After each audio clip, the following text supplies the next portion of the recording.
Alhamdulillahirabbil alamin. Wassalatu wassalamu ala sayyidil mursalin al-qail fi sahihain man yuridillahu bihi khairan yufaqihu fid din wa ala alihi wa ashabihi wa man tabi'ahum bi ihsanin ila yaumiddin, amma ba'd. Fa ya akhwati fillah, a'azzani Allah wa iyyakum.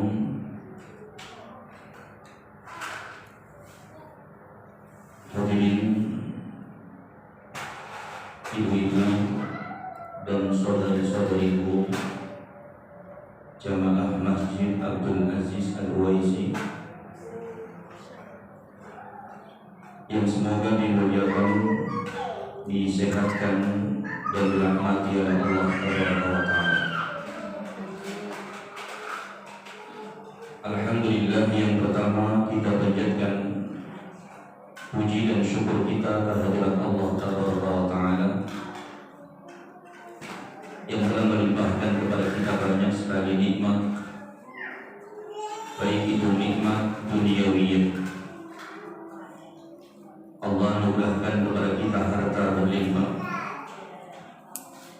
Allah anugerahkan kepada kita rumah yang megah. Allah anugerahkan kepada kita kendaraan-kendaraan yang mewah. Terlebih Allah Subhanahu wa taala telah memberikan kepada kita kenikmatan diniyah, yang dua kenikmatan yang sangat besar, dua kenikmatan yang hanya Allah Subhanahu wa taala berikan kepada hamba-hamba yang dicintainya saja, yaitu nikmat iman dan nikmat Islam. Sehingga dengan nikmat-nikmat ini alhamdulillah di pagi menjelang siang hari ini Allah Subhanahu wa taala kumpulkan kita. Dan ini anak untuk yang dua kalinya ya, Bu. Jadi yang pertama ketika diundang acara itu santunan anak yatim. Santunan anak yatim. Ini yang kedua, ya Allah Subhanahu wa taala kembali kumpulkan kita di Masjid Abdul Aziz yang kita cintai ini. Dan insya Allah pagi hari ini kita akan membicarakan tentang banyaknya jalan menuju kebaikan. Kemudian yang kedua, salawat dan salam semoga terlimpah kepada Rasulullah sallallahu alaihi wasallam, juga kepada keluarganya, kepada para sahabatnya, kepada para tabi'in, atba'ut tabi'in, serta kepada orang-orang yang istiqomah menempuh jalan yang ditempuh oleh Rasulullah sallallahu alaihi wasallam. Dan yang ketiganya yang sama-sama kita hormati, Bu RW, Bu RT, dan juga ketua panitia serta hadirin ibu-ibu dan saudara-saudariku yang semoga dimuliakan dan dirahmati oleh Allah Subhanahu wa taala. Nah, kita masuk materi, yaitu tentang banyaknya jalan menuju kebaikan.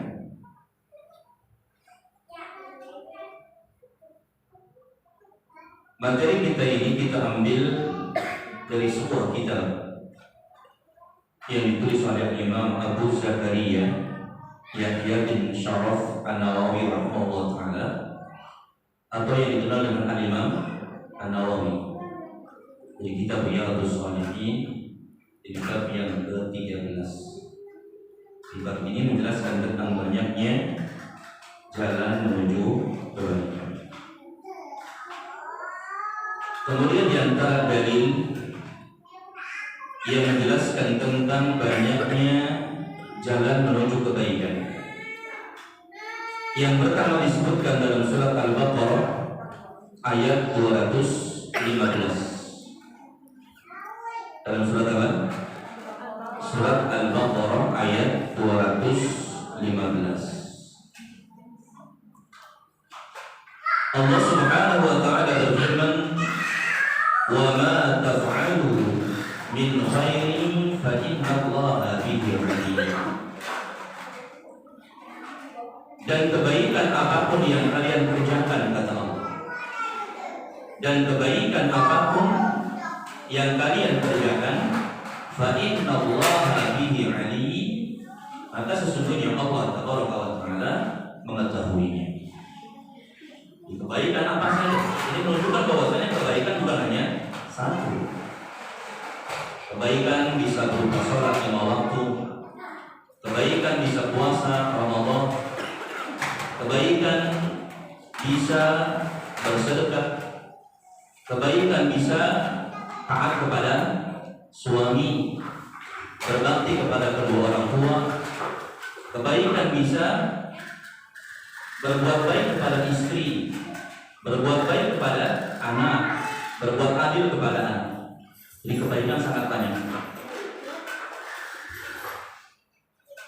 Dan dalam ayat ini Allah Subhanahu wa taala menjelaskan kepada kita bahwasanya semua kebaikan yang kita lakukan itu diketahui oleh Allah Taala. Jadi tanpa kita harus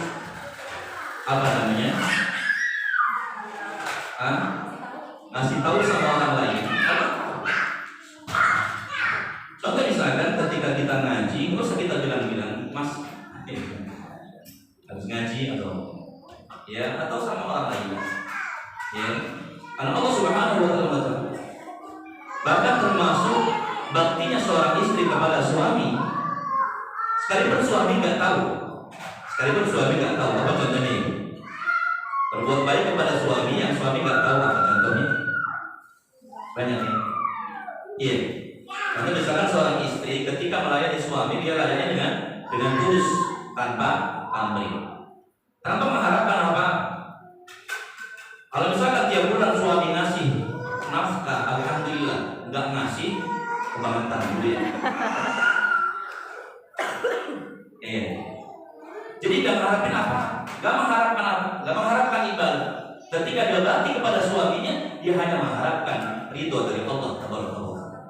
Makanya ibu, ketika kita melakukan segala sesuatu lillah, pasti gak bakal lelah. Benar ya? Ketika kita melakukan segala sesuatu lillah karena Allah Taala, kita gak bakal lelah, gak bakal capek. Beda dengan orang yang ketika melakukan sesuatu karena mengharapkan balasan dari manusia, capek. Kita akan capek. Contoh misalkan ketika dakwah lewat media sosial, lewat YouTube. Ketika kita dakwah lewat YouTube mengharapkan subscriber yang banyak, ternyata setiap hari kita lihat, ya, nggak ada yang subscribe, ya, yang subscribe cuma 3 orang, ya, istri, 2 orang anak kita, ya, itu capek. Tapi kalau misalkan kita lakukan semuanya karena Allah Taala, nggak bakal. Bahkan termasuk ketika melayani suami karena Allah Taala, bakti taat sama suami karena melaksanakan perintah Allah Taala. Yakin gak bakal capek dan gak bakal ada yang namanya ngomong di belakang. Beda kalau bukan karena lillah, ya, bukan karena Allah Taala. Ini biasanya ada omongan di belakang. Maka termasuk juga ketika kita berbakti kepada kedua orang tua karena Allah Taala, ya, ini gak bakal capek. Jadi Allah Subhanahu wa taala menjelaskan dalam ayat yang mulia ini, kebaikan apapun yang kalian kerjakan, sesungguhnya Allah Subhanahu wa taala mengetahui, Allah tahu. Terus terkadang ngapain kita kasih tahu orang? Ya, ngapain kita kasih tahu orang? Padahal Allah Subhanahu wa taala telah mengetahui, Allah sudah tahu. Bahkan pernah waktu itu Allah ya, dulu ketika masih sekolah, ya, main ke rumah teman, ya. Jadi keluarga ini keluarga besar. Ketika berkunjung ke rumah teman ini, sering ngobrol sama keluarganya, bahkan termasuk juga neneknya, sering banget ngobrol. Selesai sekolah, kita pisah, lama nggak ketemu, kemudian ketemu lagi, diajak main lagi ke rumahnya. Maka saya panggil neneknya dengan namanya, apa namanya, dengan tanpa panggilan apa? Tanpa panggilan haji atau bu haji. Anak nggak tahu beliau sudah berangkat haji, ya, namanya Pak Komboy. Ya, Pak Komboy gimana? Pak Komboy gimana kabarnya? Kemudian dia bilang apa? Ya, Tom, Mak Haji mah. Ya, Mak Haji maksudnya. Jadi kan berarti ngasih tahu kalau dia sudah berangkat haji. Ngapain kasih tahu gitu?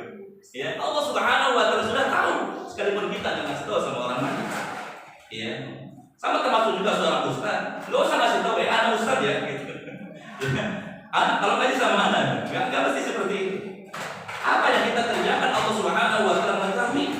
Ya, Allah Subhanahu wa taala mengetahui. Ini dalil yang pertama yang menunjukkan bahwasanya kebaikan itu banyak. Kemudian yang kedua, masih surat Al-Baqarah ayat 197.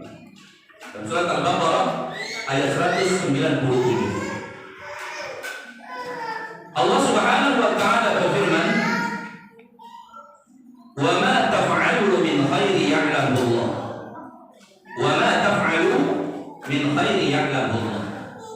Dan tidak ada kebaikan yang kalian kerjakan ya'lamu Allah kecuali diketahui oleh Allah Tabaraka wa taala. Tidak ada kebaikan yang kita lakukan kecuali semuanya diketahui oleh Allah Tabaraka wa taala. Jadi semua kebaikan kita. Dan ingat akhwati fil azani Allah wa iyyakum, semua kebaikan yang kita lakukan ini akan dibalas oleh Allah Tabaraka wa taala. Jadi Allah tidak akan menyia-nyiakan kebaikan yang telah kita lakukan. Maka ketika kita melakukan kebaikan, niatkan semuanya karena Allah Tabaraka wa taala. Contoh misalkan Abu Bakar Siddiq radhiyallahu taala. Abu Bakar kita tahu bahwasanya beliau adalah seorang sahabat yang paling mulia di antara sahabat-sahabat yang lain. Abu Bakar Siddiq radhiyallahu taala, ya, pernah akhwati fil azani Allah wa iyyakum ketika di awal-awal Islam itu memerdekakan apa? Budak. Memerdekakan hamba sahaya. Jadi ada sahabat-sahabat yang jadi budak, ya, yang mereka disiksa oleh majikannya. Di antaranya adalah Bilal bin Rabah. Disiksa dengan siksaan yang berat oleh majikannya bernama Abu Jahal. Maka Abu Bakar Siddiq radhiyallahu taala ini enggak tega. Bilal dibeli dari Abu Jahal. Ya, dibeli, dan ketika dibeli Abu Bakar enggak nawar lagi. Berapa harganya? Sekian, langsung dibayar.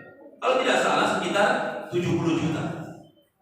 Jadi Bilal bin Rabah dibeli oleh Abu Bakar Siddiq radhiyallahu taala sebesar 70 juta. Ya. Setelah dibeli kemudian dibebaskan. Ya, setelah dibeli kemudian dibebaskan. Bahkan ketika Abu Jahal mengatakan, "Hei Abu Bakar Siddiq radhiyallahu taala, seandainya kau tawar harganya lebih rendah daripada itu, bahkan mungkin 1 juta saja, saya berikan Bilal. Saya akan berikan Bilal kepada. Karena bagi saya," kata Abu Jahal, "Bilal gak berharga sama sekali." Namun apa kata Abu Bakar Siddiq radhiyallahu taala? Abu Bakar mengatakan, "Ya, wahai ya Abu Jahal, berapapun yang kau minta, yang harganya mau besar sekalipun, saya akan berikan. Karena bagi saya Bilal lebih berharga daripada harta yang saya miliki." Coba sama nggak dengan orang-orang di zaman sekarang, Bu? Nggak ada ya? Ada nggak orang-orang yang mengatakan bahwasanya sahabat saya lebih berharga daripada harta yang saya miliki? Ada? Dan Abu Bakar Siddiq radhiyallahu taala melakukan ini karena Allah Tabaraka wa taala, bukan karena yang lain. Iya, kenapa? Mau saingan kayaknya. Ya. Contohnya waktu billah Abu Bakar Siddiq radhiyallahu taala ketika didatangi oleh ayahnya Abu Bakar yang bernama Abu Quhafah. Ya. Jadi Abu Quhafah mengatakan, "Wahai anakku, ya bunayya, hai anakku, innama ta'tiqu minad du'afa." Sesungguhnya engkau memerdekakan budak-budak yang apa? Budak-budak yang lemah. Kenapa yang memerdekakan itu adalah budak-budak yang lemah, bukan budak-budak yang kaya atau budak yang kaya. Yang kuat maksudnya, yang kuat fisiknya, agar ketika engkau ya sedang kesulitan, mereka sedang butuh bantuan, mereka akan datang kepada memberikan bantuan. Namun apa kata Abu Bakar Siddiq radhiyallahu taala? Abu Bakar mengatakan, "Inna uridu ma indallah." Aku hanya menginginkan apa yang ada di sisi Allah Tabaraka wa taala.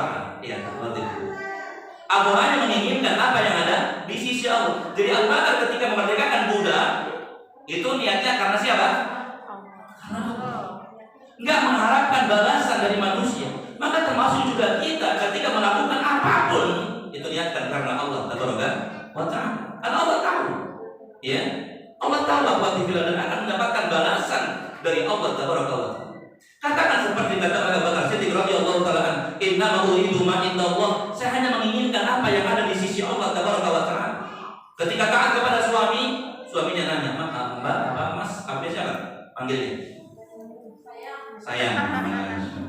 Ayam beb ya. Bebek. Masya Allah. Bebek. Itu kalau masih pengantin baru ya, Beb? Masya Allah, masih bebek. Kira-kira masih apa? Kalau masih pengantin baru, panggilannya ayam-ayam gitu. Ya. Kalau udah punya anak biasanya panggilannya apa? Maklum. Beda terus. Harusnya terus dijaga itu benar ya, terus. Ya, kalau bisa terus. Karena banyak ya di antara kita romantis sama suami atau juga sama istri ketika pengantin baru. Ya, bahkan di handphone aja ya namanya itu ayam beb tadi ya. Tapi kalau sudah punya anak ganti dengan maklum ya. Diganti namanya apa? Dengan maklum. Kemudian sudah punya anak 12 ganti lagi mak lampir. Iya. Jadi biasanya terjadi di kita seperti itu. Tapi alhamdulillah kalau misalkan sudah tua masih panggilannya ayam beb. Nah, maka fillah azza ya Allah ya. Jadi ketika kita melakukan kebaikan niatkan karena Allah Tabaraka wa Ta'ala. Dan Allah mengetahui dan akan memberikan balasan kepada kita. Sekecil apapun kita melakukan kebaikan akan dibalas oleh Allah Subhanahu wa Ta'ala. Tidak akan disia-siakan oleh Allah Tabaraka wa Ta'ala. Ya, ini dari yang kedua. Kemudian dari yang ketiga disebutkan dalam surat Az-Zalzalah ayat yang ke-7. Dalam surat Az-Zalzalah ayat yang ke-7. Di Allah Subhanahu wa Ta'ala berfirman, "Faman ya'mal mithqala dzarratin khairan yarah." Ya, "Faman ya'mal mithqala dzarratin khairan yarah." Maka barang siapa yang beramal kebaikan, ya, sekalipun hanya sebesar apa? Biji dzarrah. Biji dzarrah itu apa itu? Biji atom ya. Biji yang sangat kecil. Sekecil apapun kita melakukan kebaikan, itu akan kita lihat nanti di yaumil qiyamah. Akan diperlihatkan oleh Allah Subhanahu wa Ta'ala dan akan mendapatkan balasan dari Allah. Makanya Nabi SAW mengatakan kepada kita, terutama para ibu-ibu ya, jangan meremehkan kebaikan sekecil apapun, ya, sekalipun kita memberikan tetangga makanan yang ringan, jangan kita sepelekan. Karena semuanya akan mendapatkan balasan dari Allah Tabaraka wa Ta'ala. Ibu-ibu pernah ngasih misalkan tetangga rengginang, ya, atau juga apa lagi? Brownies, atau juga apa lagi? Biasanya yang kecil apa ibu? Pernah ngasih apa sama tetangga yang kecil, yang remeh? Bawang putih, ya. Kebaikan apa sih? Bahkan, masya Allah, alhamdulillah, ya, kita nggak ngasih apa-apa, kita cuma ngasih senyuman sama tetangga kita. Ya, ini akan kita lihat nanti di yaumil qiyamah dan akan mendapatkan balasan dari Allah. Setiap ketemu sama tetangga kita senyum, masya Allah, ya, ketemu senyum, ya, murah senyum, ya, ada orang senyum, nggak ada orang senyum, ya, jadi itu termasuk kebaikan, ya. Bahkan masya Allah nanti kita akan dapati bahwasanya, ya, yang namanya sedekah itu bukan hanya dengan harta itu. Sedekah bukan hanya dengan harta, namun juga dengan senyuman. Ya, jadi Allah Subhanahu wa Ta'ala berfirman, "Faman ya'mal mithqala dzarratin khairan yarah." Maka barang siapa yang beramal kebaikan sekalipun hanya sebesar biji zarrah, kecil, ya, kecil apa-apa. Ibu rahmati Allah Taala. Sekecil apapun kita melakukan kebaikan akan diperlihatkan oleh Allah nanti di yaumil qiyamah. Ini dia, kamu pernah melakukan kebaikan ini dulu ketika di dunia. Dan semuanya akan mendapatkan balasan dari Allah Tabaraka wa Ta'ala. Ya, begitu juga dengan keburukan. Karena dalam ayat selanjutnya Allah mengatakan apa? "Wa may ya'mal mithqala dzarratin syarran yarah." Maksud juga keburukan. Sekecil apapun itu akan diperlihatkan oleh Allah nanti di yaumil qiyamah dan akan mendapatkan balasan dari Allah. Ya, contohnya misalkan kita pernah ya jelek-jelekin tetangga kita yang jelek. Ya. Enggak, kalau orang jelek dijelek-jelekin marah. Kalau orang cantik dijelekin nggak marah. Ya. Kalau orang cantik dijelekin nggak marah. Tapi kalau orang jelek kita jelek-jelekin pasti marah. Kita pernah melakukan dosa, pernah jelek-jelekin tetangga, dan kita belum bertobat atau minta maaf. Ya, kita belum minta maaf sama tetangga kita ini. Maka nanti di yaumil qiyamah akan diperlihatkan oleh Allah Taala dan akan mendapatkan balasannya. Sedikit apa? Ya. Kalau yang akan disekolah dzarrati syar'iyah. Itu juga salah. Dalil yang menunjukkan tentang bahwasannya kebaikan itu bukan hanya satu. Di barang siapa yang melakukan kebaikan sekalipun hanya sebesar zarrah, ini menunjukkan bahwasanya kebaikan itu ada yang kecil, ada yang sedang, ada yang besar, ada yang lebih besar lagi. Di bertingkat-tingkat. Kebaikan itu bertingkat-tingkat. Kemudian yang berikutnya surat Al-Jasiyah ayat yang ke-15. Dalam surat Al-Jasiyah ayat yang ke-15, di sini Allah Subhanahu wa taala berfirman, "Man 'amila shalihan" ya, "man 'amila shalihan falinafsi."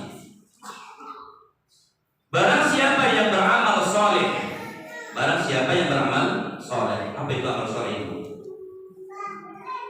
Amal saleh itu apa? Ini kalau nggak ditanya biasanya ngantuk itu.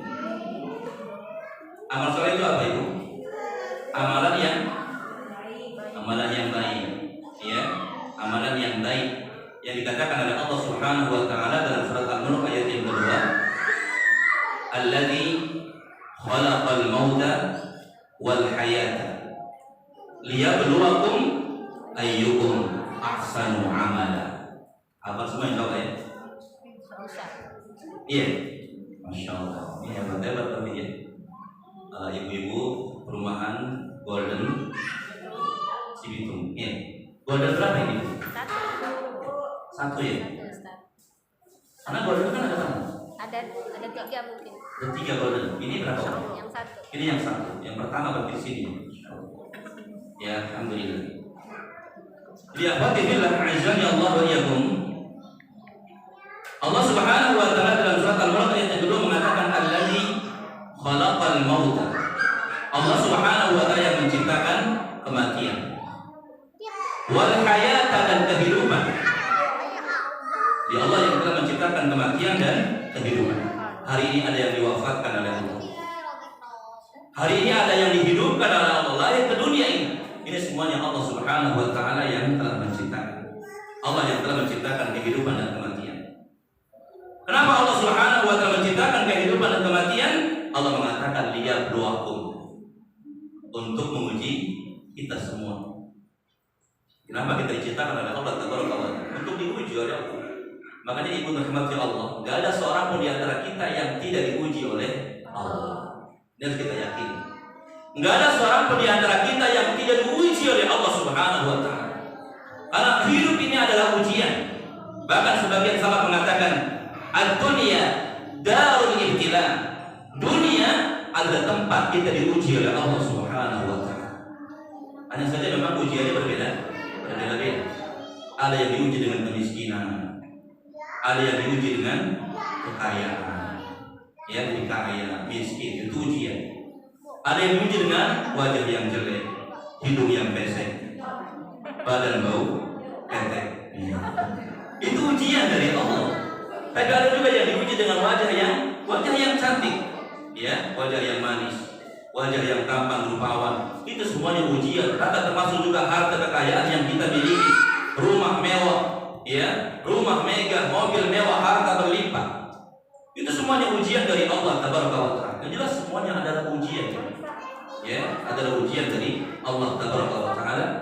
Ayyukum ahsanu amalan, siapa di antara kalian yang paling baik amalnya, ya, siapa di antara kita yang paling baik amalnya. Di sini Allah Subhanahu wa taala menyebutkan bahwasanya Allah enggak ngelihat yang paling megah rumahnya. Enggak dilihat sama Allah. Allah enggak ngelihat siapa yang paling, Masya Allah. Mau dong es krimnya? Ya. Allah enggak ngelihat apa? Mobil kita yang mewah, enggak dilihat sama Allah. Ya. Allah Subhanahu wa taala juga enggak ngelihat harta kita yang berlimpah, enggak dilihat oleh Allah Tabaraka wa taala. Yang Allah lihat apa? Ayyukum ahsanu amal. Siapa di antara kalian yang paling baik amalnya? Yang kata al-fudel bid'iyat, ya, makna yang paling baik amal. Gak apa-apa biar gak apa-apa. Biar dulu. Gak apa-apa biar. Yang penting gak berisik gak apa-apa. Ya cuma jalan-jalan doang gak apa-apa ya. Iya. Al-Fudel bin Iyad ketika menjelaskan makna ayyukum ahsanu amalan, siapa di antara kalian yang paling baik amalnya? Nah sini sama Om. Iya. Saya. Ya. Ya enggak apa-apa ya. Jadi kalau yang penting jangan berisik. Kalau berisik enggak bisa konsentrasi. Kalau cuma jalan-jalan enggak apa-apa. Kemarin ya di Musola Gading, di Musola Al-Hidayah, kita ngisi, ternyata masih ada tukang. Tukangnya lagi motong keramik. Maka lagi sama teman-teman panitia, ya. Kita apa namanya libur atau yang motong keramik berhenti dulu. Ya, akhirnya kan mereka nego sama tukang yang motong keramik, ternyata nggak bisa, nggak mau tukang yang motong keramiknya nggak mau. Sampai kemudian datangin RT baru, disuruh RT baru mau. Sama panitia nggak mau. Alhamdulillah, ya. Jadi kalau suara nggak bisa itu. Kalau suara sama sekali lebih kenceng itu nggak bisa, ya. Tapi kalau cuma jalan-jalan masih bisa konsentrasi. Nah, makhwati fil azza Allah yakum. Jadi ketiga, ya menjelaskan tentang apa tadi? Ayyukum ahsanu amalan. Siapa di antara kalian yang paling baik amalnya? Al-Fudel bin Iyad mengatakan ay akhlasahu wa aswabahu. Di amalan baik itu adalah amalan yang paling ikhlas, amalan yang paling benar. Makanya kata para ulama menyebutkan bahwasanya amal soleh itu syaratnya dua. Amal dikatakan soleh layak diterima oleh Allah Subhanahu Wa Taala syaratnya cuma dua. Yang pertama adalah ikhlas, ya, melakukan amalan tersebut ikhlas karena Allah Tabaraka wa Ta'ala. Contoh misalkan ngaji, ya, niatnya ikhlas karena Allah Tabaraka wa Ta'ala. Maka ketika kita ngaji, ikhlas karena Allah, dapat pahala dari Allah. Bahkan termasuk kalau kita keluar dari apa? Dari masjid ini, diampunkan dosa kita oleh Allah Tabaraka wa Ta'ala. Itu kalau ikhlas karena Allah. Ya, makanya lihatkan ketika kita ngaji karena Allah Tabaraka wa Ta'ala, ketika keluar dari majlis ini akan mendapatkan apa? Mendapatkan ampunan dari Allah. Terlebih ini disebutkan apa? Man salaka tariqan yaltamisu bihi ilman sahalallahu lahu tariqan ilal jannah. Akan mendapatkan keutamaan ini.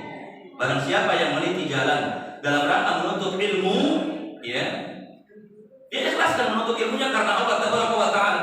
Allah akan mudahkan baginya jalan menuju surganya Allah Tabaraka wa Ta'ala. Ya, itu kalau ikhlas karena Allah. Dan kalau kita nggak ikhlas karena Allah Tabaraka wa Ta'ala, maka nggak mendapatkan keutamaan menuntut ilmu yang disebutkan oleh Allah dalam Al-Quran dan juga disebutkan oleh Nabi dalam hadis-hadis yang sahih. Syarat yang pertama, ya, amalan kita diterima harus ikhlas karena Allah. Taat kepada suami ikhlas itu karena Allah. Ya, jangan mengharapkan apa tadi? Jangan mengharapkan uang bulanan. Ya. Karena itu kewajiban suami. Itu kewajiban suami. Kalau misalkan mereka nggak kasih, mereka yang dosa. Ya, mereka yang dosa. Tugas istri apa? Taat kepada suami. Ya, taat kepada suami. Sekalipun suami yang ngasih nafkah, tetap wajib taat. Kalau dia masih istrinya, dia wajib taat. Ya, makanya seorang istri boleh kalau misalkan suaminya nggak nafkahin, dia boleh mengajukan apa? Gugatan boleh. Tapi kalau dia masih istrinya, dia wajib taat. Ya, Nabi pernah menyebutkan bahwasanya, ya, ketika ada seorang apa? Seorang wanita, ya, ke rumah Nabi Shallallahu Alaihi Wasallam untuk satu keperluan. Ya, sini sama-sama. Iya.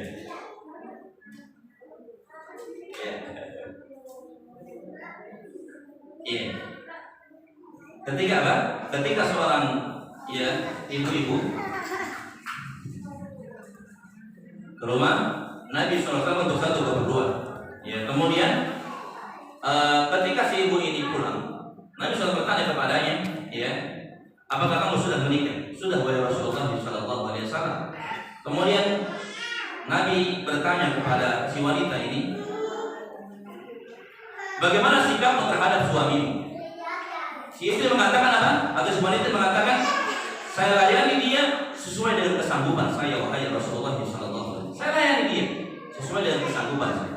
Jadi dia taat kepada suaminya sesuai dengan kemampuannya. Maka apa kata Nabi SAW? Unduri aina anti minhu. Lihatlah kedudukanmu di hadapan suamimu. Fa innahu jannatuki wa naruki. Karena sesungguhnya suamimu adalah surgamu dan nerakamu. Jadi kalau kita misalkan para istri ya, taat kepada suami, ikhlaskan karena Allah. Udah nggak ngarepin apa. Ikhlaskan karena Allah tabaraka Allah. Ya. Kita akan mendapatkan pahala dari Allah tabaraka Allah. Ini syarat yang pertama ikhlas. Kemudian yang kedua apa? Amalan tersebut mengikuti petunjuk Rasulullah Sallallahu Alaihi Wasallam. Ya, yang dikatakan amal baik atau amal soleh. Ya, amal baik atau amal soleh. Ini syaratnya berapa tadi Ibu? Syaratnya berapa? Amal dikatakan baik atau dikatakan soleh, syaratnya berapa? Dua. Yang pertama ikhlas. Yang keduanya belum mengikuti petunjuk Rasulullah Sallallahu Alaihi Wasallam. Jadi harus mencontoh ya Rasulullah Sallallahu Alaihi Wasallam. Liman amila shalihan falinafsi. Dalam surat Al-Jasiyah ayat 15 ini Allah mengatakan barang siapa yang beramal soleh, ini amalan yang memenuhi dua syarat. Pertama ikhlas, yang keduanya adalah mengikut petunjuk Rasulullah Sallallahu Alaihi Wasallam. Falinafsihi, maka untuk dirinya. Lihat, ya. Barang siapa yang beramal soleh, maka amal soleh tersebut adalah untuk siapa? Untuk diri sendiri, ya, untuk kita ini. Ketika kita berbuat baik, maka kebaikan yang kita lakukan ini akan kembali kepada kita. Itu maksudnya, ya. Man amila sholihan falinafsi. Barang siapa yang beramal soleh, maka itu untuk dirinya, ya. Jadi bukan untuk Allah tabaraka wa taala. Kita sholat bukan untuk Allah tabaraka wa taala. Kita baca Quran bukan untuk Allah tabaraka wa taala. Kita duduk di majlis ilmu bukan untuk Allah tabaraka wa taala. Istri taat kepada suami bukan untuk Allah, tapi untuk kita. Semuanya akan kembali kepada kita.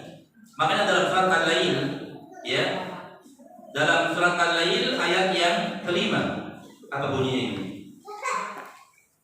Surat Al-Lail, wal laili idza yaghsha wan nahari idza tajalla wa ma khalaqa dzakara wal untha inna sa'yakum la syatta. Kemudian yang kelima apa?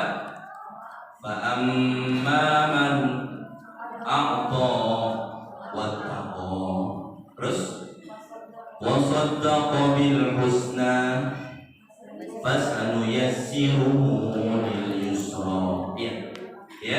Maka adapun orang yang memberi, ya, orang yang gemar memberi, apa saja yang dia berikan, ya, hartanya, ada yang baik dengan apa? Selalu memberikan harta, senang bersedekah.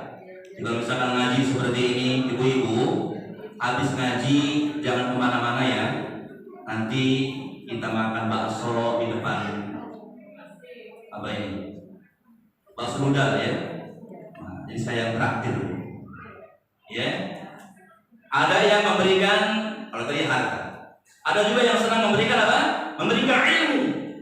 Yang apa? Dia bisa baca Quran. Maka kemudian dia ajarkan kepandaian membaca Quran kepada orang lain. Ini juga sama. Fa amma man a'ta. Ada juga yang memberikan apa? Senyumannya kepada orang lain. Ya, gemar apa? Memberikan senyum. Ya, kalau misalkan ketemu dengan tetangganya, ketemu dengan saudarinya muslimah, dia lemparkan senyum. Ini masuk juga ini. Fa amma man a'ta wattaqa. Kemudian wattaqa dan bertakwa. Wa saddaqa bil husna dan membenarkan dengan adanya al-husna. Yang sebagian ulama tafsir mengatakan bahwasanya al-husna yakni membenarkan adanya surga nanti di akhirat. Ya, fa amma man a'ta wattaqa wa saddaqa bil husna. Adapun orang yang memberi kemudian bertakwa, membenarkan adanya surga nanti di akhirat, fasanuyassiruhu lil yusra. Maka kelak akan diberikan kepadanya apa? Kemudahan. Dilihat kembali kan? Kembali kepada kita. Ya kan? Orang yang gemar memberi, orang yang gemar bersedekah, orang yang gemar berbuat kebaikan, maka dia akan diberikan kemudahan oleh Allah Taala. Di dunia diberikan kemudahan, di akhirat juga diberikan kemudahan oleh Allah Taala untuk masuk ke dalam surganya Allah. Nah, ini akhwati fillah azza Allah wa iyyakum ya. Di Allah Subhanahu wa taala menyebutkan bahwasanya orang yang berbuat kebaikan, orang yang beramal saleh maka untuk dirinya. Maka termasuk semua kebaikan yang kita lakukan akan kembali kepada kita. Ya. Orang yang gemar memberi itu akan diberikan kemudahan oleh Allah Taala. Ibu, ada satu kisah tentang seorang ustaz. Ya. Tentang seorang ustaz. Ini bukan karena ustaznya ya. Tapi yang jelas kita ingin ambil pelajaran bahwasanya orang ini gemar bersedekah, gemar berbuat baik, gemar memberikan pertolongan kepada orang yang kesulitan. Ya. Satu hari akhwati fillah azza Allah yakum, si ustaz ini ya ingin membeli rumah. Dari pagi sampai asar ya nyari-nyari rumah yang pas, gak ketemu. Ya. Ada yang rumahnya cocok, rumahnya di mana? Golden Cibitung. Rumahnya bagus, ya, cocok, ya. Depannya juga sengaja kayaknya nggak dikasih tralis ya, sengaja kan ya, biar apa? Senada, ya, seirama. Biar apa ibu tujuannya? Biar sama rata. Biar kompak, ya. Jadi biar nggak ada apa nafsi-nafsi gitu ya. Insya Allah. Nggak ada jarak di antara kita. Semuanya sama, ya. Semuanya sama, ya. Semuanya sama. Rumahnya bagus, tapi harganya mahal, ya kan? Ya Bir, ya kan? Jadi si ustaz ini ketika nyari rumah sampai asal nggak nemu itu. Ada rumahnya bagus kayak misalnya di Golden, ya. Rumahnya cocok, tapi duitnya nggak cocok. Kemahalan gitu ya. Kemudian ada yang cocok, ya. Harganya cocok tapi rumahnya nggak cocok. Ya, jadi rumah di Sora Gading. Wah, rumahnya cocok. Ya. Harganya cocok tapi rumahnya nggak cocok gitu kan. Ya. Harganya cocok tapi rumahnya nggak cocok. Pokoknya sampai asal nggak nemu itu. Ya, rumah yang dicari-cari ini nggak nemu, nggak dapet ini. Akhirnya apa? Ketika masuk waktu sholat, dia masuk masjid, ya, dia masuk masjid, kemudian sholat asar, ya, sholat asar. Setelah sholat, akhwati fillah azza Allah yakum, si ustaz ini bertemu dengan jamaahnya, ya. Kemudian jamaahnya nanya, Ustaz, antum sedang cari apa? Ya, atau antum ada keperluan apa? Datang ke tempat ini. Ustaz mengatakan, saya lagi nyari rumah. Lagi nyari rumah? Iya. Kebetulan saya mau jual rumah, Ustaz. Coba lihat nanti dia. Ya, diberikan kemudahan oleh Allah. Saya lagi apa? Saya mau jual rumah, kata jamaahnya. Kemudian kata si Ustaz nanya, rumahnya tipe berapa? Rumahnya tipe? Ya. Rumahnya tipe berapa? Disebutkan tipenya itu. Ya. Tipenya tipe besar ya. Kemudian kata si Ustaz, wah, ini kalau tipe besar biasanya harganya mahal. Ya, harganya mahal. Ya sudah. Kalau begitu saya pulang aja. Kata yang jamaahnya tadi, Ustaz nggak tertarik dengan rumah yang saya tawarkan. Bukan saya nggak tertarik, kayaknya mahal. Si Ustaznya pintar ibu ya. Ya, si Ustaz ini sudah pintar duluan. Ketika melihat tipenya agak gede, ya pasti harganya mahal. Yang jelas kemudian si Ustaznya apa? Minta apa pulang saja. Ya, minta apa pulang. Kemudian ketika sampai rumah, bagi bilang azannya Allah yakum. Itu yang tadi nawarin rumah telepon lagi. Ya, yang tadi nawarin rumah telepon lagi. Kemudian, ya, Assalamualaikum Ustaz. Salam. Ustaz beneran nggak tertarik dengan rumah yang anda tawarkan? Anak bukan nggak tertarik lagi, tapi harganya pasti mahal.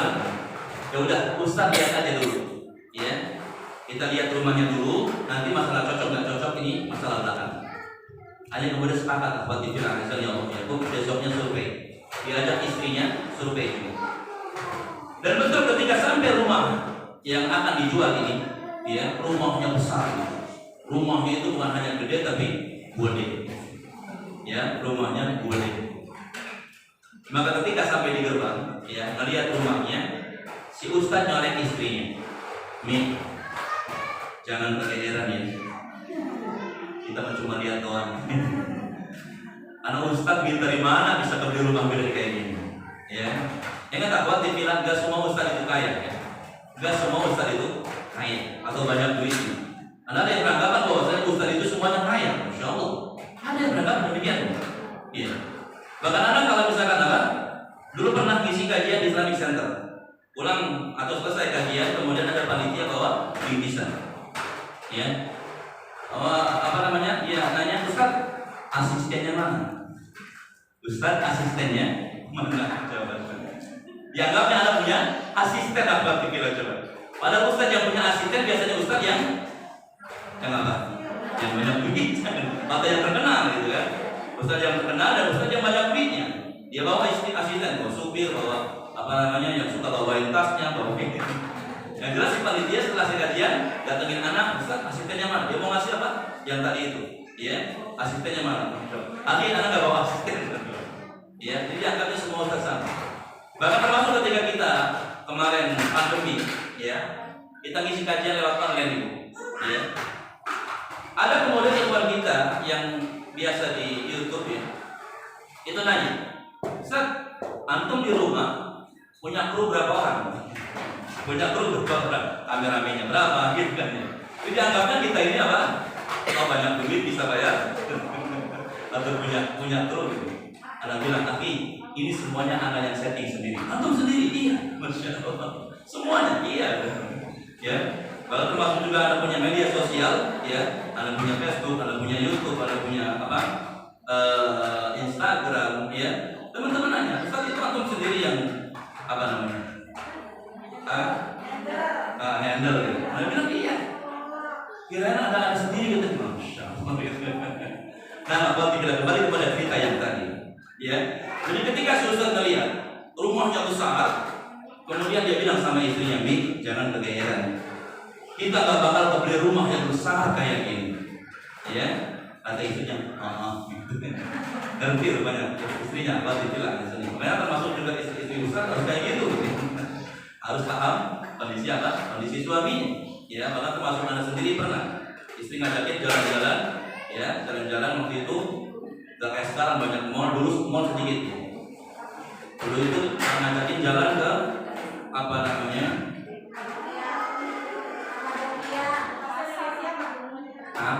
Masih Indonesia. Lupa nama mallnya. Kalau sekarang kan banyak ya. Dulu yang paling ini, yang paling Aman Anggrek. enggak, mall apa? Enggak. Sekarang. Enggak, jadi apa namanya? Pengen ke mall, jadi istri ngajakin ke mall katanya. Kemudian Anda bilang sama istri, "Mi, ya sudah kita ke mall. Tapi jangan belanja ya." Jadi kasih pemahaman dulu, tapi jangan belanja ya. Ya, kita jalan-jalan dulu. Akhirnya kita jalan-jalan betul, muter-muter mall. Qadarullah kemudian, ya, pas mau pulang, istri ingat apa? Pengen beli susu ibu, susu aren. Ya, akhirnya bilang sama anak, ya, kalau satu boleh kan? Beli susu apa? Susu kaleng. Oh boleh, nggak apa-apa gitu. Cuma kemudian ketika beli susu satu kaleng, ternyata pas ngantrinya panjang. Udah gitu satu antrian terkadang keranjangnya itu penuh gitu. Akhirnya bukan boleh belanja di sini, udah taruh lagi kita di Indomaret. Nah, apa dibilang azan ya Allah ya Kum? Jadi yang jelas si Ustadz ini bilang sama istrinya, Mi, ya jangan kegeeran. Kita cuma lihat doang, ya kita nggak bakal bisa beli rumah yang kayak gitu. Akhirnya apa dibilang azan ya Allah ya Kum? Setelah selesai lihat-lihat, ditanya sama pemilik rumahnya, Ustadz gimana? Senang dengan rumahnya? Kata Ustadznya, bukan hanya senang, tapi senang banget. Rumahnya gede Ustadz, gede banget. Ya. Terus gimana? Sekarang gini, antum mau jual berapa rumah ini? Waktu itu, ini kan ceritanya udah lama ibu. Dia jual apa? 700 juta ibu. Ya Ustadz, anak mau jual rumah ini 700 juta. 700 juta. Iya. Akhirnya dia nolak isinya. Tuh kan bener mahal. Akhirnya pamit pulang. Watikilah azan ya Allah. Dengan 700 juta dia pamit pulang. Ustaz niat dengan rumah minat. Terus kenapa? Harganya kemahalan 700 juta. Ya, Anda nggak bisa kalau misalkan beli rumah yang harganya 700 juta. Akhirnya yang punya rumah ini kemudian nanya sama ustaznya, Ustaz, emang antum cari rumah yang berapa sih? Ya, antum cari rumah yang berapa? Harganya yang berapa? Kata ustaznya, ya, anak sih cari rumah yang harganya kisaran 300 juta. 300 juta. Masya Allah, khawatifillah. Allah Subhanahu wa ta'ala boleh berikan kemudahan kepada ustaz ini. Rumah yang harganya 700 juta diturunkan jadi 300 juta. Milik rumah mengatakan, Ustaz, buat antum rumah ini Anda jual 300 juta. Coba lihat apa ini bukan karena ustaznya ya, tapi karena beliau ini sering berbuat kebaikan kepada orang lain, sering nolong orang-orang yang sedang susah, ya, sering memberikan makan, ya, sering memberi tadi. Fa amma man a'ta wa taqwa wa saddaqa bil husna fasanuyassiruhu lil yusra. Dari yang 700 kemudian turun jadi 300 juta, khawatir. Cuma ketika harganya turun jadi 300 juta, ternyata bukan membuat si ustaz ini senang. Ketika diturunkan jadi 300 juta, ustaz mengatakan, sebenarnya 300 juta itu duitnya belum ada.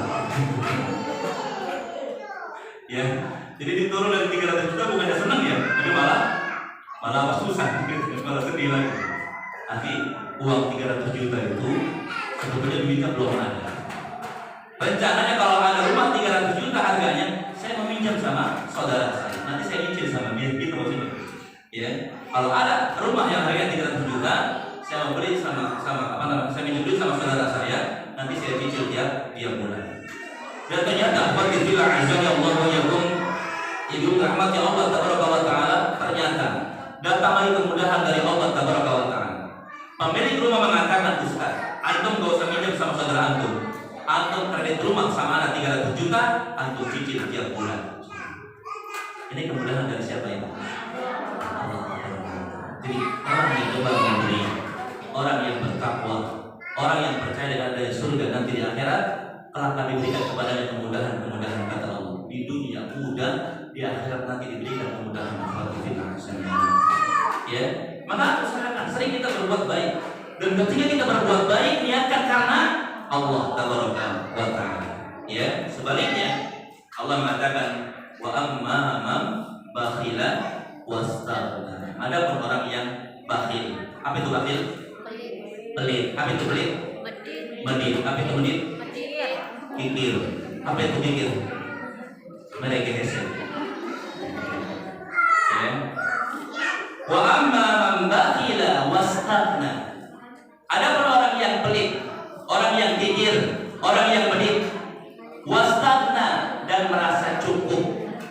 Ya, wastaghna itu ibu nggak butuh pahala. Ada orang-orang yang nggak butuh pahala. Ada orang-orang yang nggak butuh pahala dari Allah tabaraka wa taala. Contohnya apa? Sama tetangga cuek, ya, punya mobil mewah, lewat depan rumah tetangganya, kaca mobilnya nggak dibuka, ya, nggak mau mengucapkan salam sama tetangganya. Ini orang yang merasa cukup, nggak butuh pahala dari Allah. Kira-kira di sini ada orang kayak gitu? Hah? Ada orang kayak gitu? Mana orangnya? Gak ada ya? Soalnya di Pusat Gading ada. Jadi gak ada. Di Pusat Gading ada. Jadi anak lagi jalan kembang, lagi jalan kembang, ya, depan rumah. Ada tetangga sebelah. Anak tahu ini tetangga sebelah. Oh, mobil mewah itu. Ya, oh, mobil mewah. Lewat depan rumah, masya Allah. Jangankan salam, ya, jangankan klakson, buka jendela aja enggak. Jendela mobilnya enggak dibuka. Astagfirullah. Ini orang yang wastaghna, enggak butuh pahala dari Allah tabaraka wa taala. Padahal kalau misalkan kita lewat depan rumah tetangga, kita buka apa? Jendela mobil kita ucapkan assalamualaikum, dapat berapa kebaikan itu? Ada yang tahu? Ketika kita lewat depan rumah tetangga kita mengucapkan assalamualaikum, dapat berapa kebaikan? 10 kebaikan. Ya, dapat 10 kebaikan. Ini kan pernah terjadi di masa Nabi Sallallahu Alaihi Wasallam. Ketika Nabi SAW sedang duduk-duduk bersama sahabat yang lainnya, datanglah seorang sahabat mengucapkan salam, assalamualaikum. Dijawab salamnya waalaikumsalam, dan mengatakan lahu asyaratun, dia dapat 10 kata Nabi.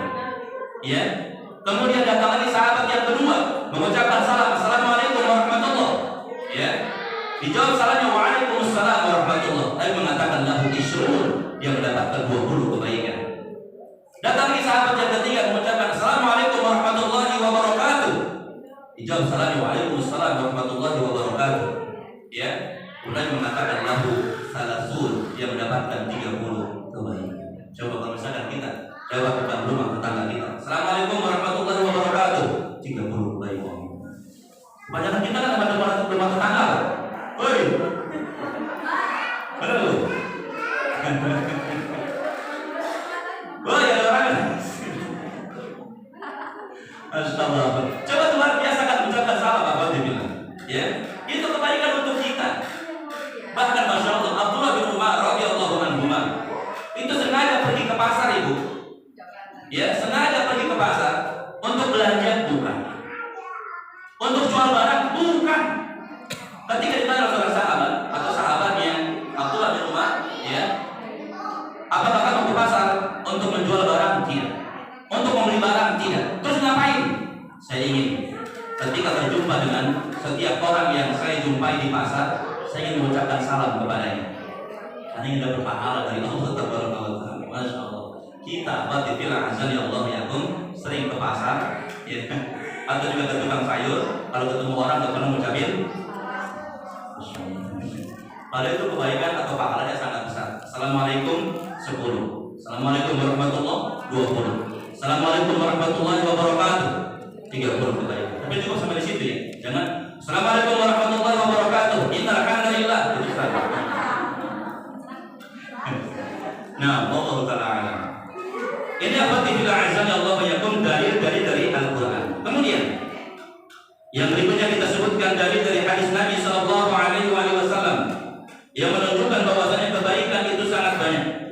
Yang pertama disebutkan dalam hadis yang diriwayatkan oleh Imam Bukhari dan Muslim dari Abu Dzar Jundub bin Junadah radhiyallahu anhu. Dari Abu Dzar Jundub bin Junadah. Berkata Abu Dzar, aku bertanya kepada Rasulullah sallallahu alaihi wasallam, ya Rasulullah, wahai Rasulullah sallallahu alaihi wasallam, ayyul a'mali afdal? Amalan apakah yang paling utama? Wahai Rasulullah sallallahu alaihi wasallam. Ya, Abu Dzar bertanya, ayyul a'mali afdal? Amalan apakah yang paling utama? Qala, kemudian Rasulullah sallallahu alaihi wasallam menjawab, al-imanu billah. Amalan yang paling utama yang pertama adalah beriman kepada Allah. Kemudian yang kedua, wal jihadu fi sabilih. Yang keduanya adalah berjihad di jalan Allah. Yang keduanya berjihad di jalan Allah. Qultu, aku pun bertanya lagi. Siapa yang bertanya itu? Ayo, Abu Dzar, Masya Allah, ya. Aku pun bertanya lagi kepada Nabi sallallahu alaihi wasallam, ayyur riqabi afdal? Memerdekakan budak yang paling utama yang mana, wahai Rasulullah sallallahu alaihi wasallam? Memerdekakan budak yang paling utama yang mana, wahai Rasulullah sallallahu alaihi wasallam? Ibu yang namanya memerdekakan budak atau hamba sahaya itu pahalanya besar. Karena setiap anggota tubuh dari budak tersebut akan membebaskan anggota tubuh kita dari nerakanya Allah. Makanya dianjurkan ketika membebaskan budak yang utuh anggota tubuhnya. Karena setiap anggota tubuhnya akan membebaskan tubuh kita dari nerakanya Allah Taala. Utamanya besar. Maka Abu Dzar bertanya, ayyul riqabi afdal? Kalau kita merdekakan budak yang manakah yang paling besar pahalanya, yang paling utama? Apa kata Nabi sallallahu alaihi wasallam? Qala Nabi sallallahu alaihi wasallam bersabda, anfasuha inda ahliha. Memerdekakan budak yang paling utama adalah budak yang paling dicintai oleh tuannya.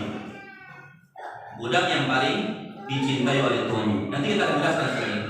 Kita bacakan hadisnya dulu. Anfasuha 'inda ahliha, yang paling dicintai oleh tuannya. Wa aktsaruha thamanan, dan yang paling mahal harganya. Ya, yang paling mahal harganya. Jadi hamba sahaya kalau misalkan dijual itu harganya beda-beda. Ya, kalau lihat fisiknya gede itu bisa lebih mahal. Apalagi misalkan gede, ganteng, ya, putih, itu lebih mahal. Ya. Jadi yang paling dicintai oleh tuannya dan yang paling mahal harganya. Qultu, aku bertanya lagi, fa in lam af'al, kalau saya enggak mampu mengerjakannya wahai Rasulullah sallallahu alaihi wasallam. Ya. Kalau saya enggak mampu mengerjakannya wahai Rasulullah sallallahu alaihi wasallam. Qala, maka Rasul mengatakan, tu'inu sadi'an aw tasna'u li ahraqa. Kau bantu orang yang fakir. Ya. Kau bantu orang yang fakir. Jadi kalau misalkan nggak mampu mengerjakan yang tadi disebutkan, maka termasuk kebaikan apa? Tu'inu shadi'an, membantu orang yang fakir atau yang sedang ya memiliki keperluan yang atau kebutuhan yang mendesak. Qultu, aku bertanya lagi kepada Nabi sallallahu alaihi wasallam, ya Rasulullah, wahai Rasulullah sallallahu alaihi wasallam, ara'aita in dha'uftu an ba'dil amal, bagaimana pendapatmu jika aku tidak mampu melakukan amalan-amalan tersebut? Qala, maka Nabi mengatakan, takuffu syarraka 'anil nas fa innaha shadaqatun minka ala nafsika. Ya, takuffu syarraka 'anil nas, jaga keburukanmu dari orang lain. Kalau kita nggak mampu melakukan kebaikan, jangan sampai menyakiti orang lain. Ya, jaga dirimu dari menyakiti orang lain. Kata Nabi sallallahu alaihi wasallam. Ketika Abu Dhar bertanya, kalau saya nggak mampu melakukan semua itu, wahai Nabi sallallahu alaihi wasallam, dia mengatakan, jaga ya dirimu dari melakukan keburukan kepada orang lain. Ya, kalau kita nggak bisa berbuat baik kepada manusia, ya minimal kita tidak menyakiti mereka, tidak mengganggu mereka, baik dengan tangan kita ataupun dengan lisan kita. Nah, maka ini hadis yang pertama yang menjelaskan tentang bahwasanya kebaikan itu sangat banyak. Yang pertama, ketika Abu Dhar bertanya kepada Nabi sallallahu alaihi wasallam, ayu amali afdal, amalan apakah yang paling utama? Ya, amalan apakah yang paling utama? Maka Nabi mengatakan amalan yang paling utama al-imanu billah, beriman kepada Allah. Jadi beriman kepada Allah ini amalan yang paling besar pahalanya. Ya, makanya termasuk orang bahagia. Sebenarnya dituliskan oleh para ulama dalam kitab-kitab mereka. Ya, ada ya ulama yang menulis kitab judulnya apa? As-sa'adah bainal haqiqah bainal hammi as-sa'adah, lupa ya. Iya. Ada seorang ulama bikin judul kitab namanya kebahagiaan antara ilusi dan kenyataan. Ya, antara ilusi dan kenyataan. Jadi mereka menyebutkan bahwasanya di antara ya penyebab orang bahagia itu apa? Adanya iman dalam hati. Ya, adanya keimanan dalam hati. Maka disebutkan amalan yang paling utama adalah apa? Al-imanu billah, yaitu beriman kepada Allah Taala. Coba Ibu, definisi iman ada yang tahu? Iya, definisi iman ada yang tahu Ibu? Iman secara bahasa dan istilah. Ya, secara bahasa artinya percaya. Ini secara bahasa. Ya, jadi iman secara bahasa adalah artinya adalah percaya. Kemudian secara istilah, iman secara istilah ada yang nggak tahu? Iya, kalau secara bahasa tadi percaya. Adapun secara istilah iman itu adalah qaulul lisan, mengucapkan dengan lisan, lidah. dilakukan dengan Saya beriman. perbuatan. Ya, iman secara istilah yang pertama adalah qaulul lisan, mengucapkan dengan lidah. Saya percaya. Kemudian wa'tiqadul jinan, meyakini dengan hati. Di hatinya yakin. Saya beriman kepada Allah, hatinya yakin, percaya, betul-betul percaya kepada Allah Taala.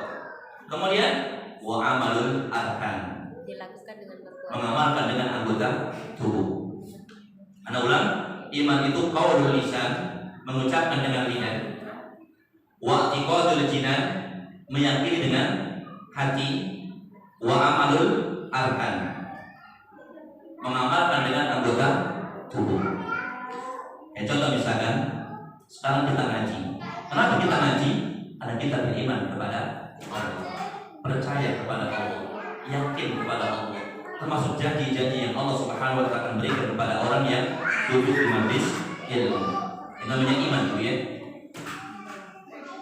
Ada juga kemudian yang menambahkan iman itu bisa bertambah dengan melakukan ketaatan kepada Allah. Jadi iman itu bisa bertambah dengan melakukan ketaatan kepada Allah. Kalau kita sering baca Quran, kalau kita sering berzikir, baik berzikir pagi, berzikir sore, ya kita baca, ini akan menambah keimanan kita. Jadi iman itu bisa bertambah dengan melakukan ketaatan kepada Allah, dan iman bisa berkurang dengan melakukan maksiat kepada Allah Taala. Ya, coba diulang Ibu. Iman adalah mengucapkan dengan lisan, meyakini dengan hati, dan melakukan dengan perbuatan. Terus iman? Iman bisa bertambah ketika kita menjalankan ketaatan dan bisa berkurang ketika kita melakukan kemaksiatan. Nah, ini betul ya. Coba kita merasakan keimanan kita bertambah ketika kita melakukan ketaatan kepada Allah. Ya, Bi, rajin sholat, ya dengan azan Allahu Akbar, Allahu Akbar, rajin sholat. Ya, bahkan kita baca Quran, sekalipun ya kita nggak banyak baca Quran setiap hari cuma 2 juz ya. Iya, kebanyakan. 1 juz ya, 1 juz. Itu masya Allah akan merasakan apa? Imannya bertambah. Dan kita juga merasakan ketika kita melakukan maksiat kepada Allah, iman kita semakin berkurang, ya kan? Iman kita semakin berkurang. Nah, ini iman. Apa tipilah azan ya Allah. Jadi iman kepada Allah Taala ini merupakan amalan yang paling utama, amalan yang paling dicintai oleh Allah Taala. Jadi beriman kepada Allah. Dan kata para ulama menjelaskan bahwasanya beriman kepada Allah itu yang pertama mengimani bahwasanya Allah itu ada. Ya, beriman kepada Allah yang pertama artinya mengimani bahwasanya Allah itu ada. Karena ada orang-orang yang tidak percaya kalau Allah itu ada itu.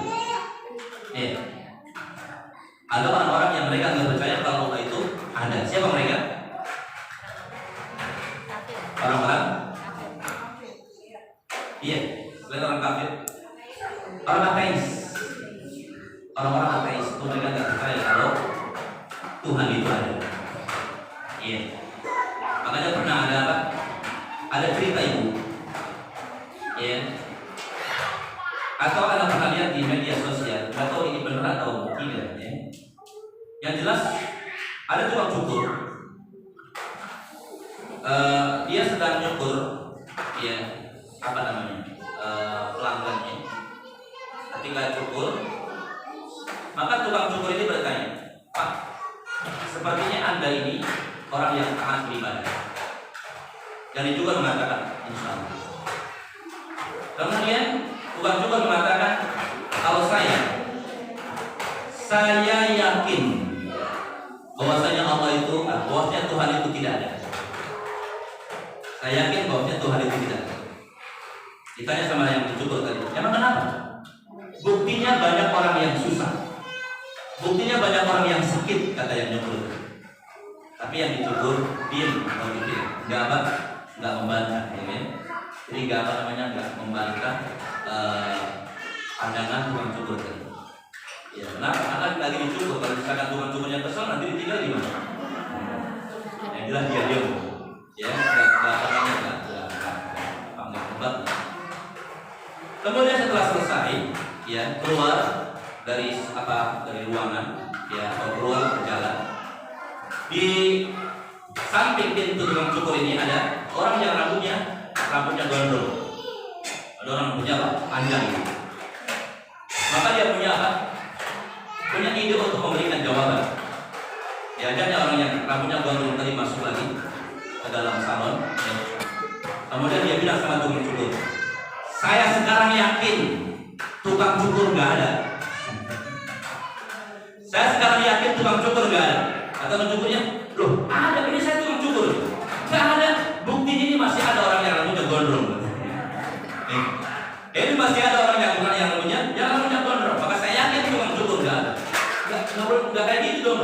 Kenapa ini masih ada orang yang gondrong? Tukang cukur mengatakan, karena dia nggak datang kepada saya untuk menjadi cukur rambutnya. Kalau misalkan dia datang kepada saya dicukur, maka nggak ada orang yang gondrong betul cukur. Kemudian dibalikin sama yang dicukur tadi itu. Ya, begitupun Tuhan itu ada. Saya yakin Tuhan itu ada. Ketika ditanya, terus kenapa masih banyak orang yang susah? Banyak orang yang sakit karena mereka nggak datang kepada Allah Tabaraka wa Ta'ala. Seandainya orang yang susah, orang yang sakit, mereka datang kepada Allah Tabaraka wa Ta'ala, maka Allah Subhanahu wa Ta'ala memberikan pertolongan kepada mereka. Masya Allah, orang-orang ateis ini kan tidak percaya dengan adanya Tuhan.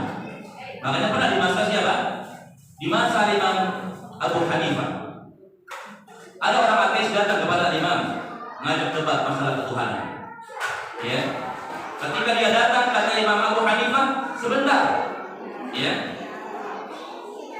saya sedang memikirkan sesuatu. Kalian pulang saja dulu.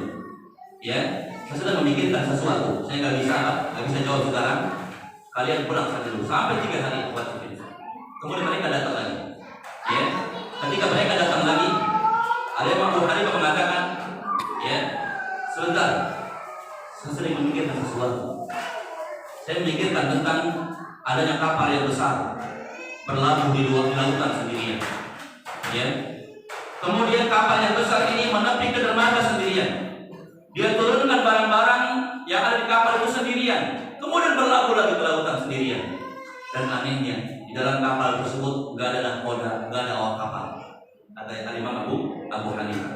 Maka orang-orang ateis mengatakan, gila kamu wahai Imam.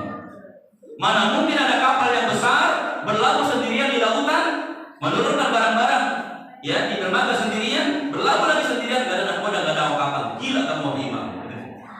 Dibalikin sama Imam Abu Hanifah. Sekarang siapa yang lebih gila? Orang yang mengatakan kapal yang besar gak ada nahkoda, gak ada awak kapal, dengan orang yang mengatakan langit dan seluruh isinya, bumi dan seluruh isinya gak ada penciptanya. Siapa yang lebih gila? Kata Imam Abu Hanifah. Ya, ini jawaban untuk orang-orang ateis. Kalau mereka itu gila, menganggap bahwasanya alam semesta ini gak ada penciptanya. Yang jelas beriman kepada Allah artinya beriman bahwasanya Allah itu ada. Yang kedua, beriman kepada Allah, kata para ulama, mengimani dengan rububiyahnya Allah. Ya, mengimani dengan rububiyahnya Allah. Mengimani bahwasanya yang mencipta hanya Allah. Di semua yang ada di dunia ini diciptakan ada Allah Tabaraka wa Ta'ala. Tidak ada pencipta selain Allah. Jadi mana beriman dengan rububiyahnya?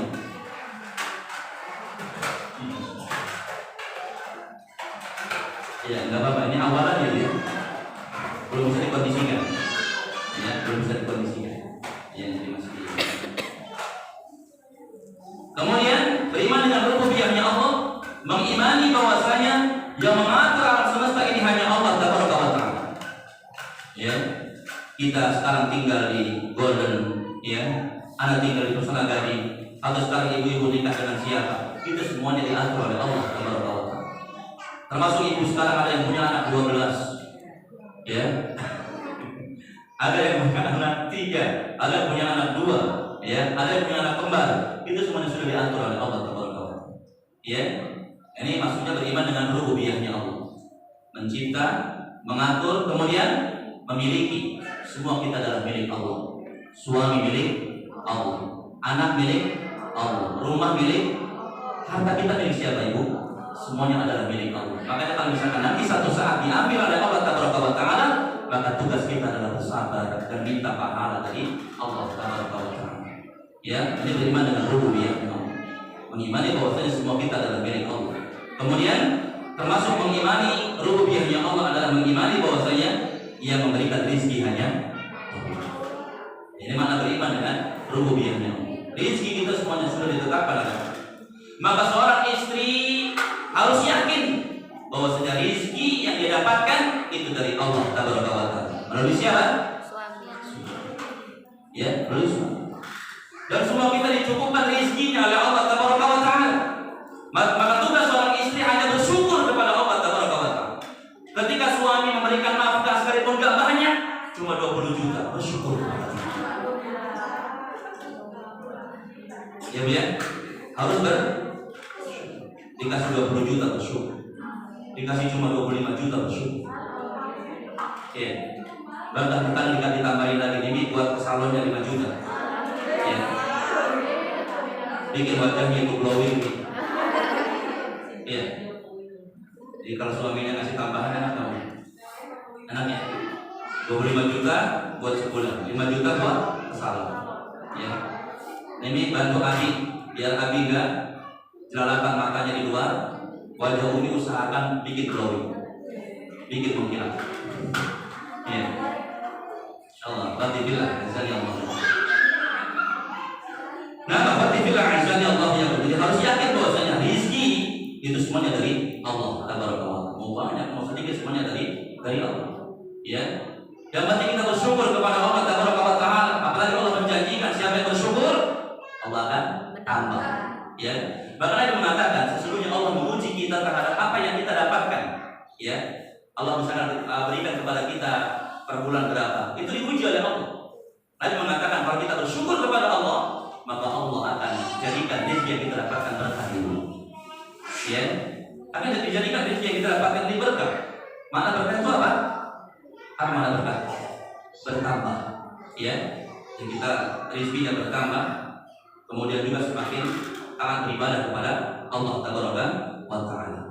Ya, nah.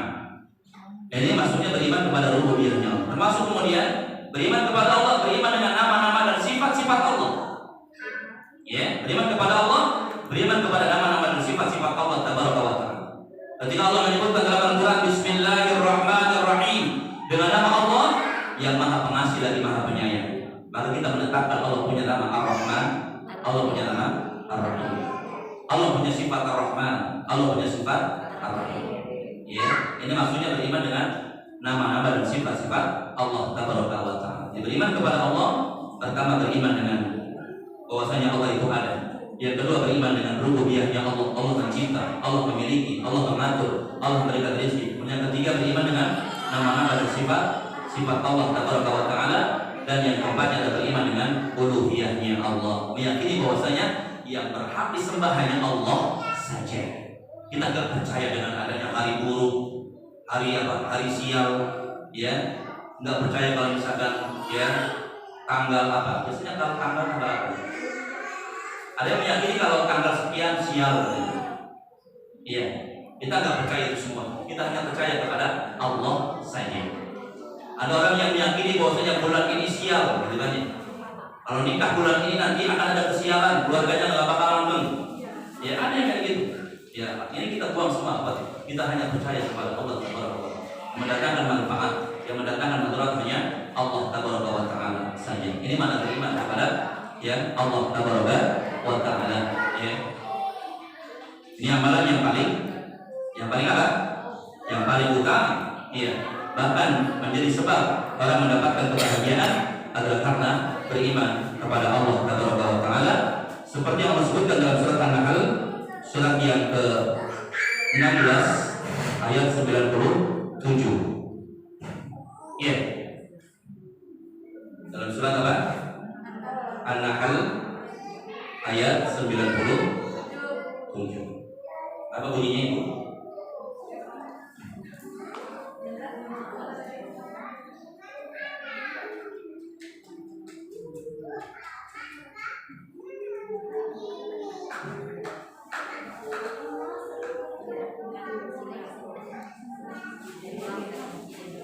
Iya, man amila salihah. Iya, man amila salihah min dzakarin aw untha wa huwa mu'min falanuhyiyannahu hayatan thayyibah.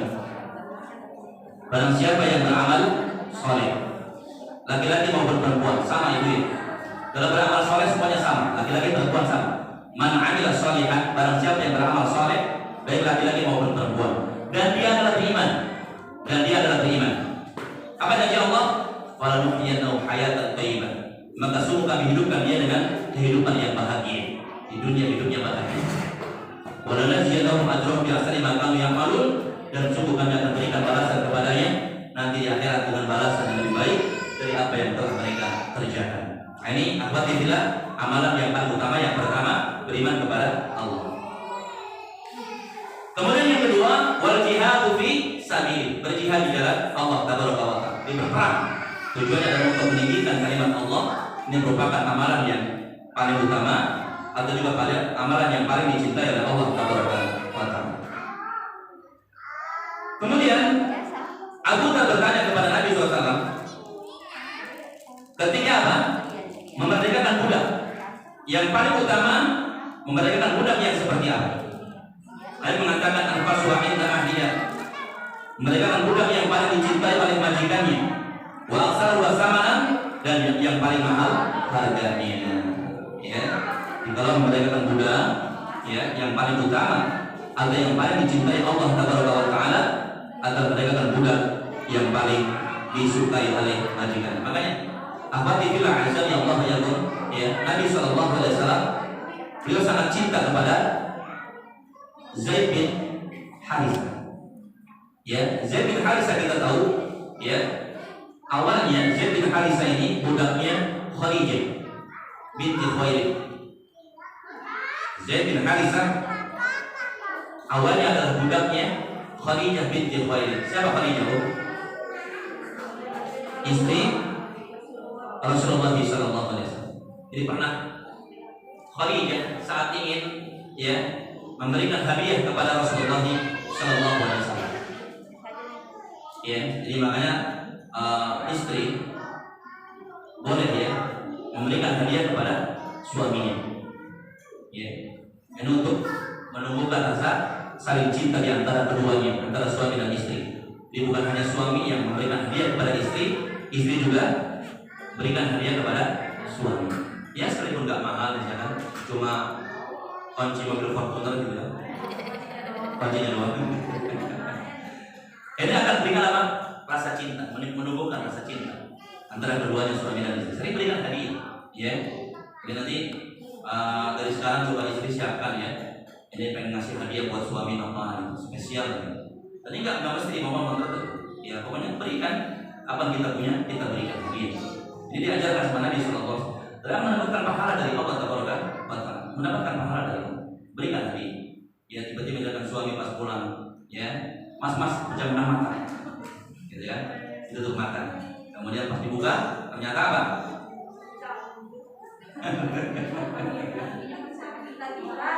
Ya, berikan mushaf, gitu ya, atau juga jam tangan, ya, gak usah mewah-mewah pun, ya.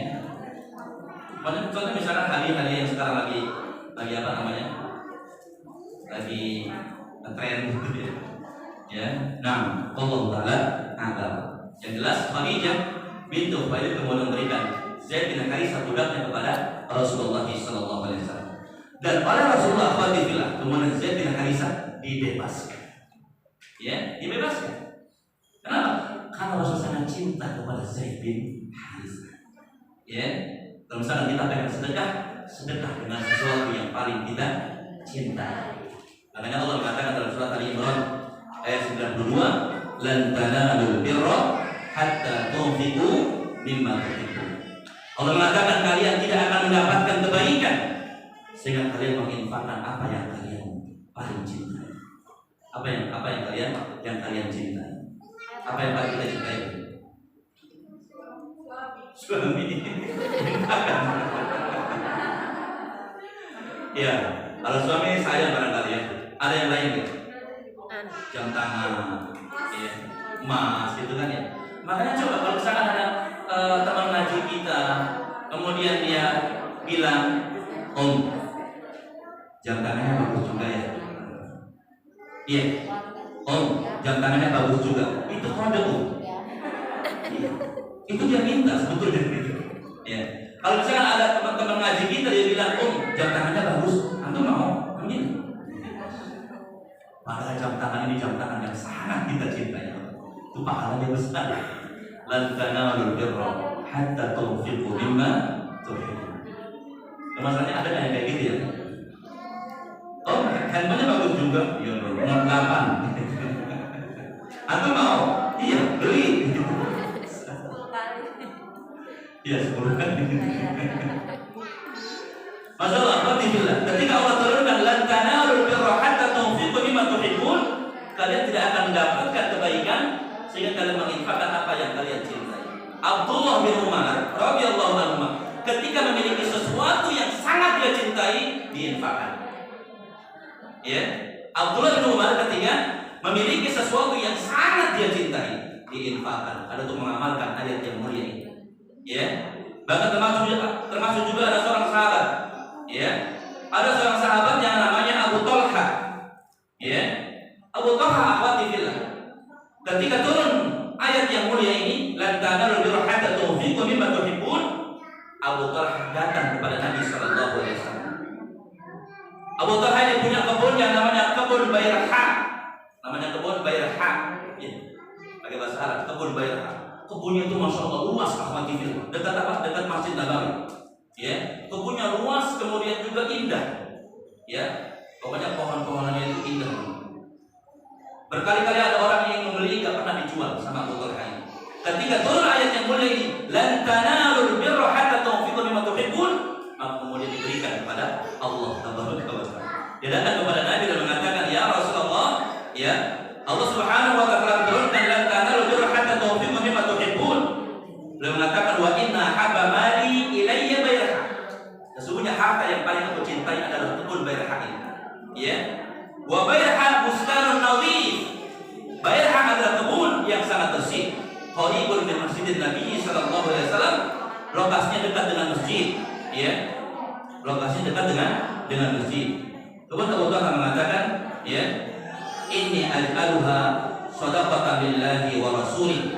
Maka aku, ya, menjadikannya sedekah untuk Allah, untuk Rasulnya sallallahu alaihi wasallam. Alhamdulillah, azza ya Allah. Jadi sedekah itu adalah dengan harta yang paling kita cintai. Kita biasanya kalau sedekah dengan yang paling apa? Kita kalau sedekah biasanya dengan harta yang paling kita apa?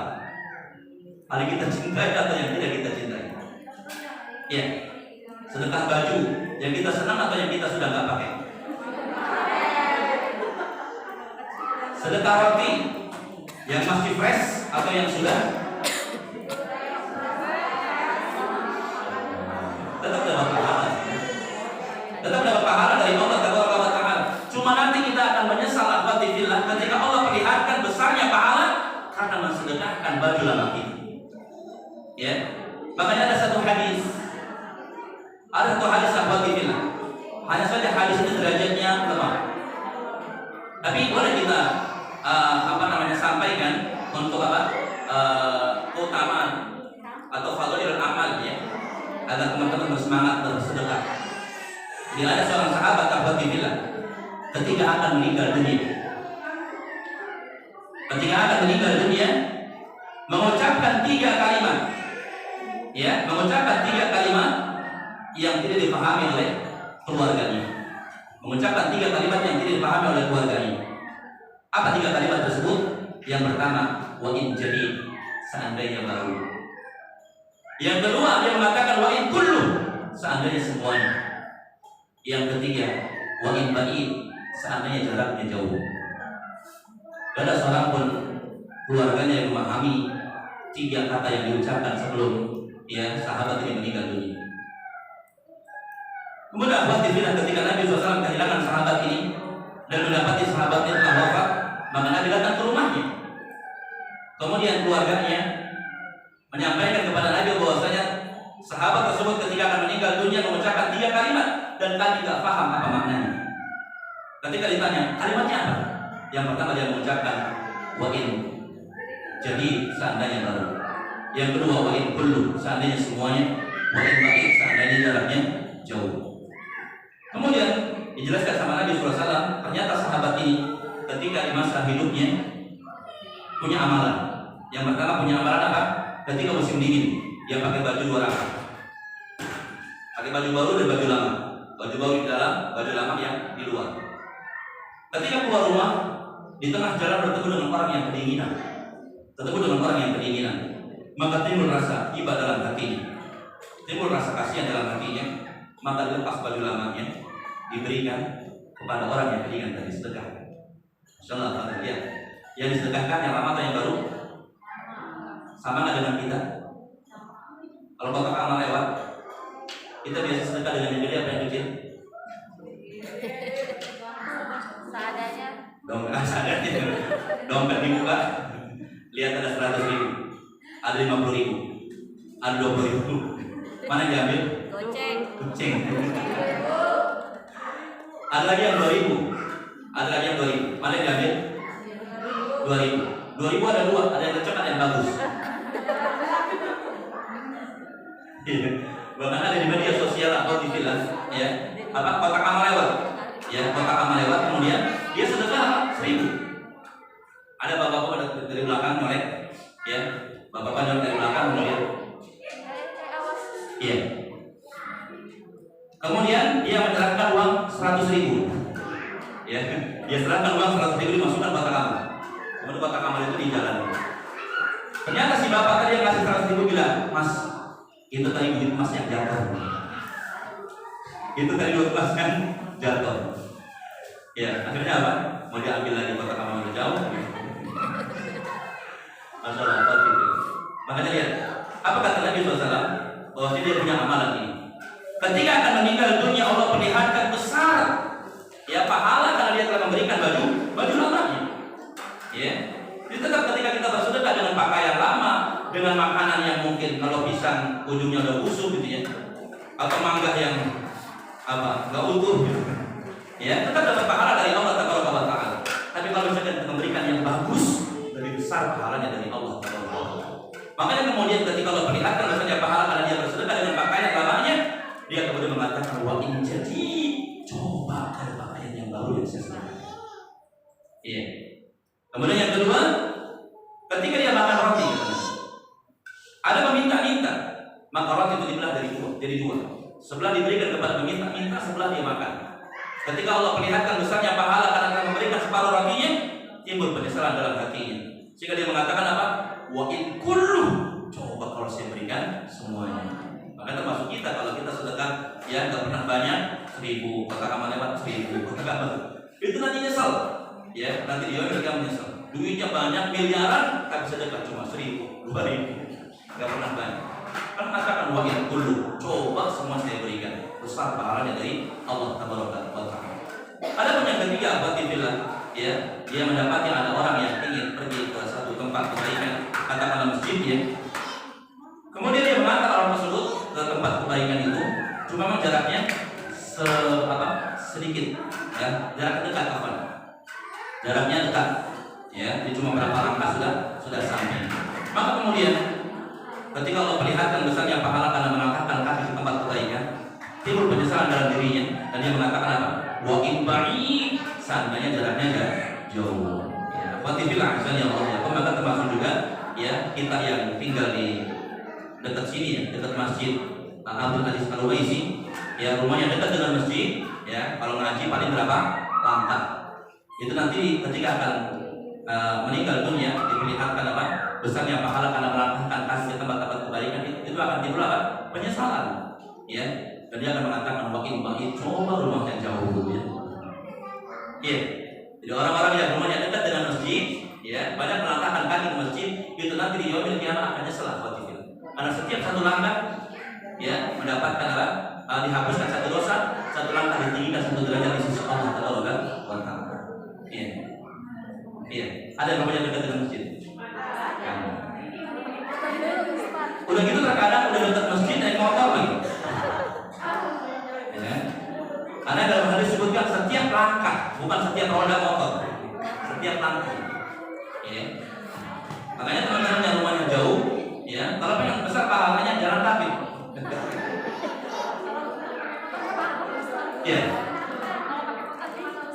Iya, kalau pakai motor bagaimana? Ya, Allah alam.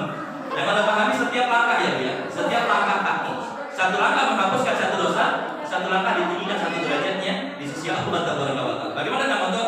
Allah Taala cuma yang jelas Allah tidak akan menyia-nyiakan kebaikan yang kita lakukan. Itu kita dapat pahala itu, cuma jangan kemudian kita menerka-nerka oh setiap roda berputar. Itu namanya pendapat kita ya. Jadi harus kita ikuti apa hadis Nabi Shallallahu Alaihi Wasallam. Cuma yang jelas tetap semua kebaikan yang kita lakukan tidak akan disia-siakan di sisi Allah Taala. Nah, Bapak Ibu azani Allah yakum. Kemudian yang berikutnya di sini disebutkan kalau kita nggak mampu melakukan semua itu, kemudian mengatakan tu'inu sholihan, bantulah orang-orang yang membutuhkan, ya, bantulah orang-orang yang membutuhkan pertolongan atau juga yang sedang kesulitan.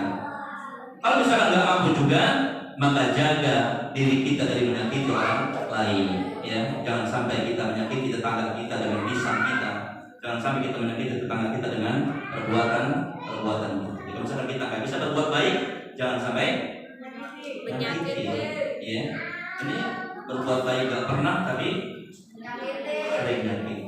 Ya, dan nyakiti ini umum, bukan hanya dengan lidah, ya. Misalkan dengan miara ayam yang kemudian dibiarkan ke rumah tetangga, akhirnya tetangganya apa? Tetangganya marah. Ini ayam siapa sih? Giliran ya buang kotoran di sini. Giliran disembelih nggak pernah bagi-bagi lagi. Iya. Jadi kalau misalkan kita nggak mau berbuat kebaikan, kan mengatakan taqufu syarrafa 'alan nas, jaga keburukan dari manusia, fa inna shadaqatun minka, sesungguhnya itu adalah sedekah yang dari Allah Taala. Alhamdulillah, itu barangkali yang dapat kita sampaikan. Masih banyak sebetulnya hadis-hadis yang menjelaskan tentang banyaknya jalan kebaikan, tapi karena waktu kita cukup sampai poin ini. Ya, setelah ini kita lanjutkan dengan tanya jawab.